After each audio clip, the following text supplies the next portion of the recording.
The Confrontation. The soundstage at Paramount Pictures was sweltering on that afternoon in June 1964. Stage lights blazed down on the western set, turning the already hot California day into something unbearable. Dean Martin stood in his costume, sweat trickling down his back beneath the heavy fabric, waiting for director Howard Hawks to finish setting up the next shot. Dean had been standing there for 40 minutes. No chair, no water break, just waiting, because that's what Howard Hawks expected from his actors. They were props, after all, pieces to be moved around, until Hawks got exactly what he wanted. Martin, Hawks barked from behind the camera. Move 3 inches to your left. No, your other left. Jesus Christ. Can you at least stand where I tell you to stand? Dean shifted position, without comment. He'd learned over the past 6 weeks of filming that arguing with Hawks was pointless. The legendary director had made it abundantly clear from day one how he viewed actors in his creative process. Hawks walked over, his weathered face set in its usual expression of vague irritation. He was in his late 60s, a titan of Hollywood with classics like The Big Sleep, Red River, and Rio Bravo to his name. He wore his reputation like armor, and he wielded it like a weapon. You know what your problem is, Martin? Hawks said, loudly enough for the crew to hear. You think you're a star. You think because you sang some songs and made some people laugh with Jerry Lewis that you know something about cinema. Dean kept his expression neutral. He perfected that skill over years in show business, learning to take hits without flinching. Hawks continued, his voice dripping with condescension. Let me tell you something about this business. Directors make stars. I made John Wayne. I made Humphrey Bogart better than he was. I made Cary Grant iconic. You! He gestured dismissively at Dean. You're just background. You're a tool I'm using to execute my vision. I make the stars, Martin. You're just here to do what I tell you. The soundstage went silent. Crew members found sudden interest in their equipment. The other actors looked away. Everyone had witnessed Hawks' cruelty before, but this was particularly harsh. Dean looked at Hawks for a long moment. Then he did something that would define the next several months of his life. He smiled. Not a big smile. Not a defiant smile. Just a small, knowing smile that suggested he understood something Hawks didn't. Where do you want me to stand, Mr. Hawks? Dean asked quietly. Hawks grunted, satisfied that he put Dean in his place, and walked back to the camera. Right where you are. And when I call action, just say your lines like they're written. Don't try to be clever. Don't try to add anything. Just be background. As Hawks turned away, something shifted in Dean Martin's eyes. It wasn't anger. It wasn't hurt. It was determination. Hawks had just made the biggest mistake of his career. He'd underestimated Dean Martin. The road to this moment. To understand what happened next, you have to understand where Dean Martin was in 1964. He wasn't some unknown trying to break into movies. He'd been performing professionally since the 1940s, had starred in 16 films with Jerry Lewis, and was one of the biggest names in entertainment. But he also carried a burden that Hawks had just thrown back in his face. Nobody in Hollywood took him seriously as an actor. Dean and Jerry Lewis had been a phenomenon. From 1946 to 1956, they were the hottest comedy act in America. They made movies. They sold out nightclubs. They were everywhere. But the partnership had a poison at its core. Jerry was seen as a genius, the creative force. Dean was seen as a straight man, the handsome guy who held the microphone while Jerry got the laughs. When they split in 1956, the industry consensus was clear. Jerry would become a major star. Dean would fade into obscurity.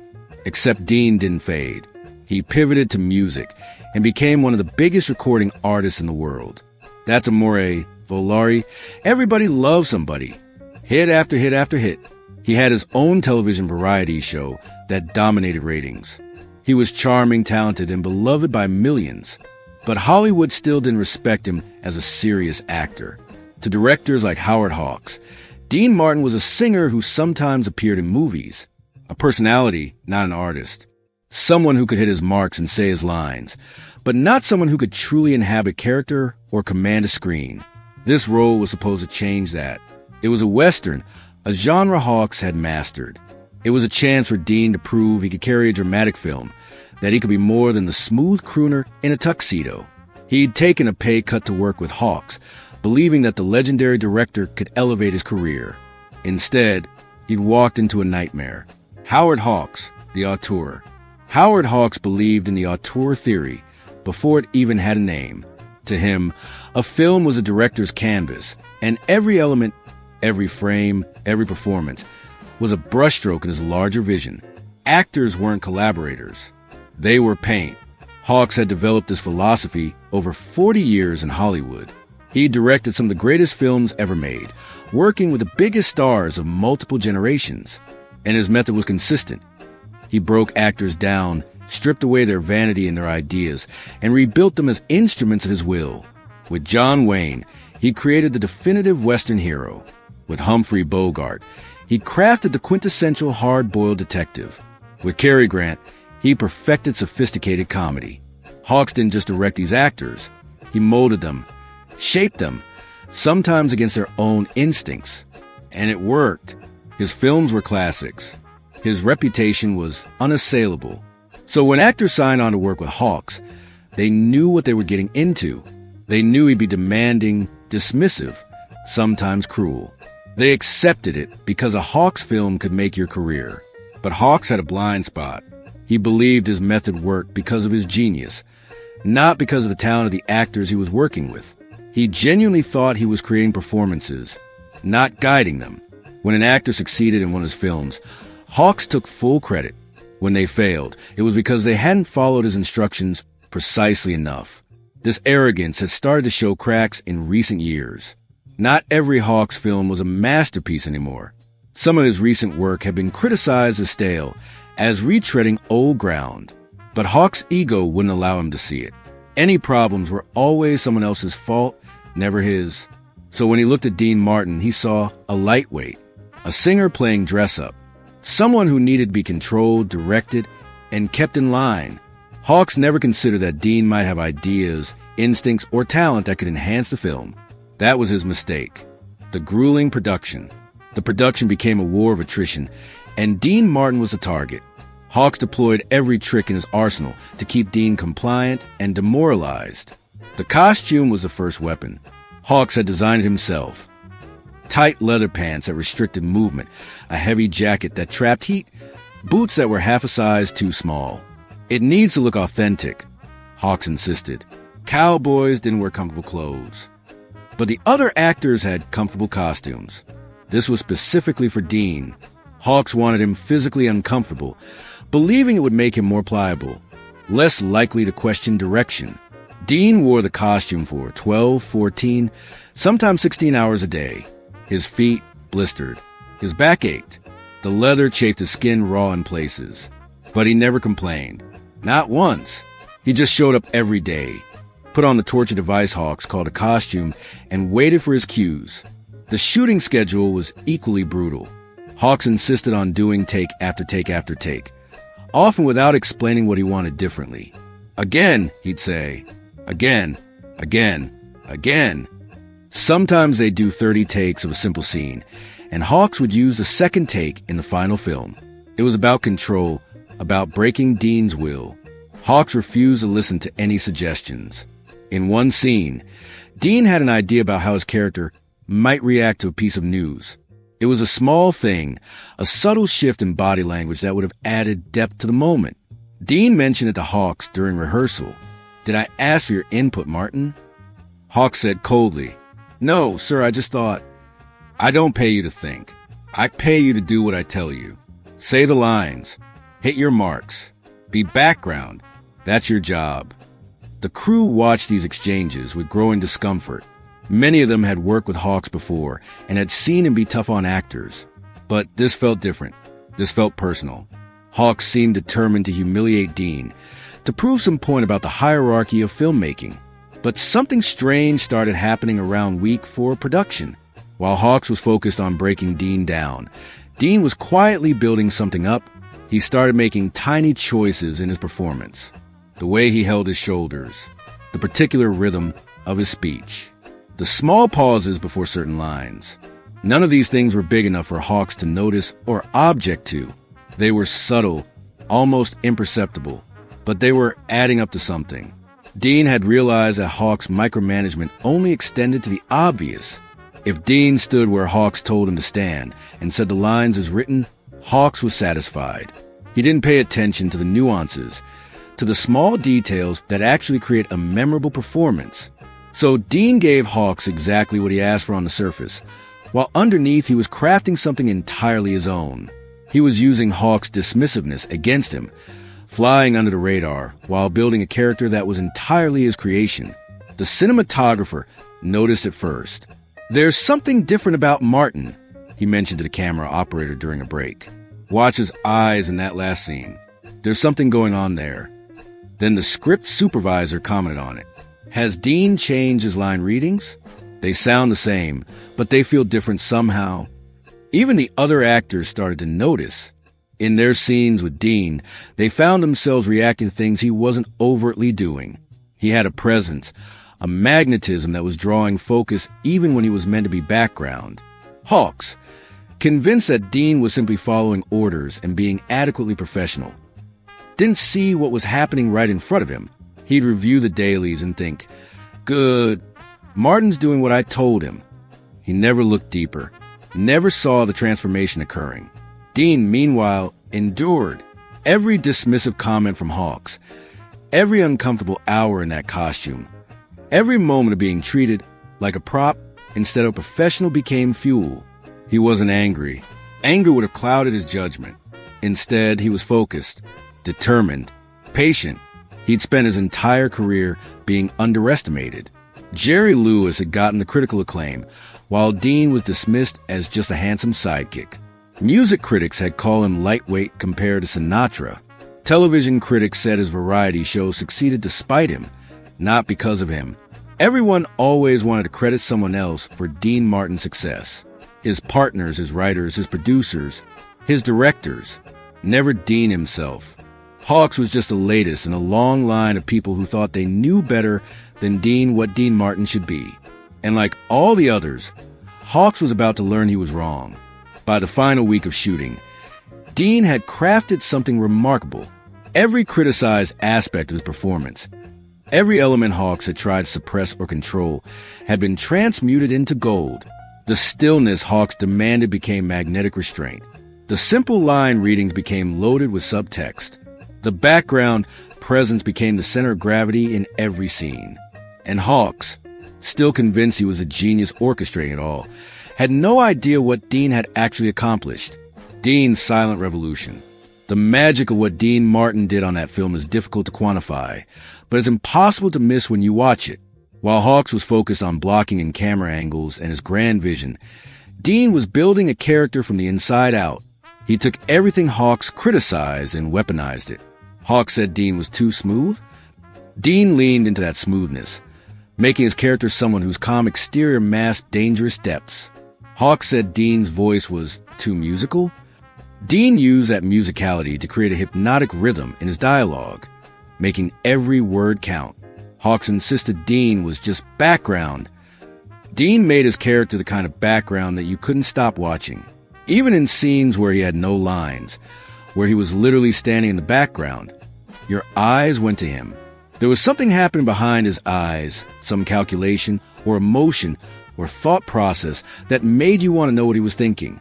It was the kind of performance that seems effortless, which is how you know it took enormous effort.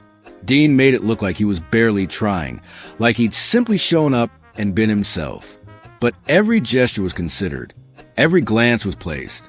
Every moment of stillness was a choice. He used his physicality in ways Hawks never directed. The way he wore his hat, tilted just slightly. The way he leaned against door frames, creating asymmetrical compositions that drew the eye. The way he moved his hands, economically, never wasting a gesture. His voice became an instrument of precision. In the scenes where Hawks had demanded he just say the lines, Dean had found the spaces between the words, the pauses, the breaths, the moments where silence communicated more than dialogue ever could. And his eyes. Dean Martin had always expressive eyes, But in this film, they became windows into a complex inner world. You could see his character thinking, calculating, feeling. Hawks had told him not to try to be clever, so Dean simply let his intelligence show naturally. The result was a character who seemed smarter than everyone around him, including the director. The costume that was meant to torture him became iconic. Dean wore those uncomfortable clothes like they'd been made for him. He moved in them with a grace that made them look effortless. What was supposed to be punishment became part of the character's armor, the visual signature of a man who could endure anything. As filming wrapped, the crew had a sense that something special had happened. They watched Dean Martin arrive each day to be belittled and dismissed by Hawks, and they watched him transform that treatment into something extraordinary. The assistant director pulled Dean aside on the last day of shooting. "What you did on this film," he said quietly, "is going to change how people see you." Dean just smiled that same small smile he'd given Hawks on that first day. "We'll see," he said. The premiere was held at Grauman's Chinese Theater in Hollywood, the kind of glittering event that defined the industry. Searchlights swept the sky. Cameras flashed as stars arrived in limousines. The crowd stretched down Hollywood Boulevard, fans screaming for their favorites. Howard Hawks arrived like royalty, basking in the attention. This was his moment, his latest masterpiece ready to be unveiled. He worked the press line with practiced ease, discussing his vision for film, his choices as a director, his brilliant use of the Western genre to explore themes of masculinity and honor. Notably absent from his comments was any mention of his actors' contributions. To Hawks, they had simply executed his instructions. The performance on screen was his creation, achieved through his direction. Dean Martin arrived separately, understated as always.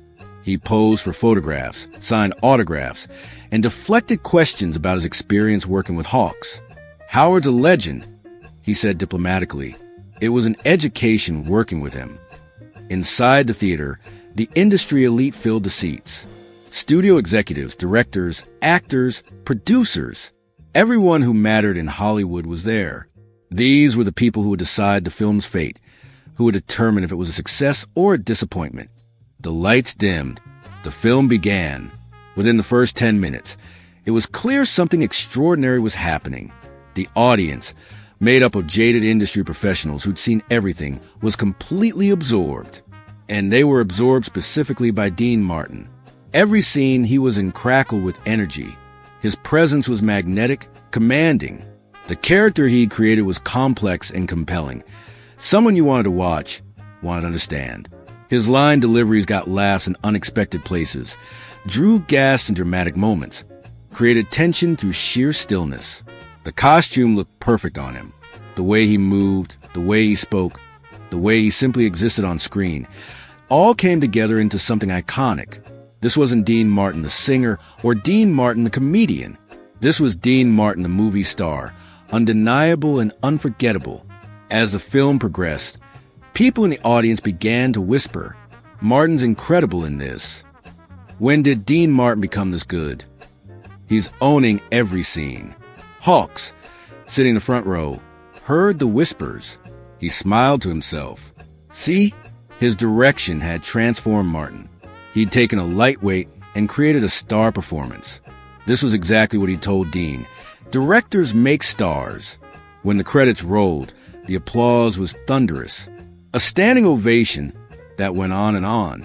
The audience loved the film, and they specifically loved Dean Martin in it. The after-party was in full swing when Hawks took the microphone to address the crowd. He thanked the studio, the crew, and the cast. Then he began to talk about his vision for the film, his directorial choices, his methods for drawing out performances. "You see," Hawks said, his voice carrying across the room, "the key to directing is knowing that actors are instruments. My job is to play them like a violin, to extract from them exactly what I need for my vision. Tonight, you saw that method work perfectly." The room had gone quiet, listening, but there was a tension in the air. Several people glanced at Dean, wondering if he would respond. Dean stood at the back of the room, a drink in his hand, that small smile on his face. And then he started walking toward the microphone, not aggressively, not confrontationally, just calmly, confidently, making his way through the crowd. Hawks, seeing him approach, graciously handed over the microphone. "I'm sure our star wants to say a few words." Dean took the microphone and looked out at the assembled Hollywood elite. When he spoke, his voice was warm but firm, carrying an edge that everyone in the room could hear.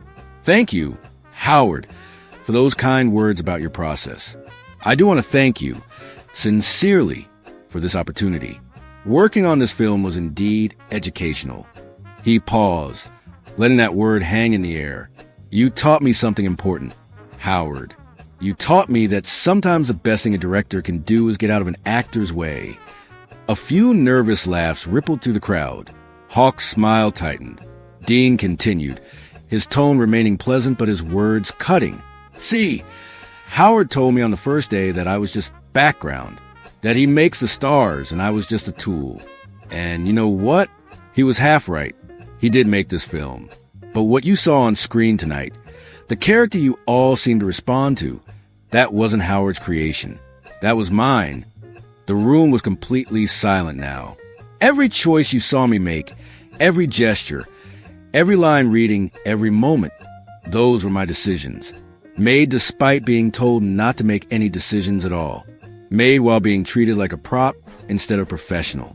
Made while wearing an uncomfortable costume for 16-hour days, because Howard believed that physical discomfort would make me more compliant. Hawk's face had gone red. What Howard didn't understand, Dean said, his voice still calm, still friendly, but absolutely relentless, is that I've been doing this my whole life. I've been underestimated by partners who thought they were the talent, by critics who thought I was just a pretty face, by directors who thought they were the genius, and I was just the instrument. He looked directly at Hawks. I've learned to take that doubt, that dismissal, that underestimation, and use it as fuel. Every time someone tells me I'm not good enough, I get better. Every time someone tries to control me, I find ways to be free within the constraints. And every single time someone claims credit for my success, the world eventually figures out the truth. Dean set the microphone back on its stand. "So thank you, Howard, for giving me the opportunity to prove once again that Dean Martin's success comes from Dean Martin. The audience tonight didn't love your direction. They loved the character I created, the performance I crafted, the star I made myself into. You didn't make me, Howard, despite your best efforts. I made me." He walked away from the microphone and out of the party, leaving behind a room of stunned silence for about 10 seconds. Then the applause started. Quiet at first, then building. Industry professionals who'd spent their careers watching directors take credit for actors' work started clapping. And then they were standing. And then the entire room was on its feet, applauding Dean Martin's exit with the same enthusiasm they'd applauded the film itself. Hawk stood frozen, humiliated, as the room celebrated the man he'd tried to break. The aftermath. The film was a massive success, becoming one of the highest-grossing movies of 1964. Critics raved about it, and specifically raved about Dean Martin's performance. Words like revelatory, magnetic, and star-making appeared in review after review. Dean Martin's career exploded. Suddenly, every major director in Hollywood wanted to work with him, not as a singer who could act a little, but as a serious leading man. Offers poured in. His asking price tripled overnight. He became one of the most sought-after actors in the industry. The costume he'd endured became iconic. Fashion designers copied the look. Other westerns tried to replicate the style. It became and remains one of the most recognizable and imitated costumes in film history. The thing that was meant to torture him became part of his legend. Howard Hawks maintained his reputation as a brilliant director. The film's success added another classic to his resume, but his relationship with Dean remained permanently fractured. They never worked together again, and when asked about Dean in interviews, Hawks would give curt, professional responses that barely masked his resentment. In private, Hawks would complain that Dean was ungrateful, that he provided the framework for Dean's success and received no credit. But the industry knew better. They'd heard the stories from the set. They'd seen Dean's performance and recognized it for what it was, an actor creating something brilliant not because of his director, but despite him. The incident changed how some directors approach their actors. Not all of them, certainly. Hollywood has never lacked for egomaniacal directors who view actors as puppets. But some, particularly younger directors coming up, took note. They saw that you could get a legendary performance by trusting your actor's instincts, or you could get a legendary performance that would also earn you a legendary humiliation at the premiere party. For Dean, the victory was sweet, but also familiar. He'd been proving doubters wrong his entire career. This was just the biggest stage yet. Years later, in an interview, Dean was asked about his speech at that premiere. "Did you plan that?" the interviewer asked. "Did you know you were going to call Hawks out like that?" Dean smiled that small smile. "I knew I was going to tell the truth. Whether Hawks could handle hearing it, that was his problem." "Do you regret it?" "It was pretty harsh." "Regret?" Dean considered the question. "No. See, Hawks needed to hear it. He'd spent his whole career taking credit for other people's work, breaking actors down instead of building them up. Someone needed to tell him, that's not how you create greatness. You don't make stars by treating people like tools. You make stars by recognizing the talent that's already there and giving it room to shine." Did Hawks ever apologize? Dean laughed. Howard Hawks apologize? Please. His ego couldn't handle it. But he didn't need to apologize to me. The film spoke for itself. My career spoke for itself. I didn't need his validation or his apology. I just needed him to stop getting in my way. The deeper meaning. The story of Dean Martin and Howard Hawks is about more than just a director-actor conflict. It's about something fundamental to success and self-belief. Dean Martin could have accepted Hawks' assessment. He could have believed he was just background, that directors make stars and actors are just instruments. He could have let Hawks' treatment break his confidence, could have delivered a mediocre performance that proved Hawks right. Instead, he trusted himself. He knew what he was capable of. He knew that Hawks was wrong. And he used that knowledge, that self-belief, to create something extraordinary. This is the secret that successful people understand and unsuccessful people miss. Your belief in yourself matters more than anyone else's belief in you. Dean didn't need Hawks to believe in him. He believed in himself. That was enough. It's also about the power of constraint. Hawks thought he was limiting Dean, controlling him, keeping him in a box. But Dean used those constraints as creative fuel. The uncomfortable costume became part of the character. The dismissive direction created space for Dean to make his own choices. The cruelty became motivation. When someone tries to put you in a box, you have two choices: accept the box or use it as a foundation to build something they never imagined. Dean built a skyscraper. There's also a lesson about recognition. Dean didn't need Hawks to acknowledge his contribution for it to be real. The audience saw it. The critics saw it. The industry saw it. The truth of Dean's talent was evident to everyone, except the one person who most wanted to deny it. You can't wait for the people who underestimate you to suddenly see your value. They might never see it. Their blindness doesn't diminish your worth. Dean succeeded, and Hawks' inability to recognize or admit Dean's contribution didn't change that success one bit. Finally, it's about the courage to speak your truth. Dean could have stayed quiet at that premiere. He could have let Hawks take credit, could have been gracious and diplomatic. Many people would have advised him to do exactly that, to not make waves, to protect the relationship. But Dean spoke up. He told the truth publicly, even though it was uncomfortable, even though it burned a bridge with a legendary director. He did it because the truth mattered more than politeness. His dignity mattered more than Hawks' feelings. Sometimes you have to be willing to make people uncomfortable by telling the truth. Sometimes you have to be willing to lose relationships by standing up for yourself. Dean understood that being respected matters more than being liked by people who don't respect you anyway.